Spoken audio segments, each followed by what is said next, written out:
এক ছোট পাপ্পির করুণ কাহিনী।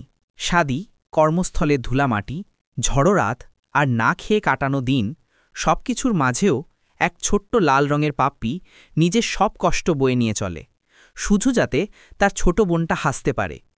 মানুষের ভিড়ে সে বোনকে আগলে রাখে, রাস্তার ধারের দোকানে রান্না করে, প্রতিটি রুপি জমায়, আর সবসময় বোনকেই আগে খাইয়ে দেয়। বোন কাঁদলে সে বুক চাপড়ে সান্ত্বনা দেয়, বিপদ এলে নিজের শরীরটাই ঢাল বানিয়ে সামনে দাঁড়ায়।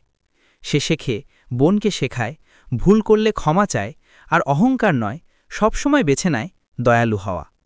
তারা একসঙ্গে পড়ে, খায়, আনন্দ করে, নিরাপদে দেওয়া জালে আর মিষ্টি ভাগ করে নেয় প্রতিবেশী ও পথের অসহায় প্রাণীদের সঙ্গে। তার ভালোবাসা কিছুই চায় না, কিন্তু সব কিছুই দিয়ে দেয়। কষ্টকে সে পরিণত করে সাহস আর আশায়। এটাই হলো ভাইয়ের নিঃস্বার্থ ভালোবাসা, ছোট ডানা, বিশাল হৃদয় আর ভাঙে না এমন প্রতিশ্রুতি।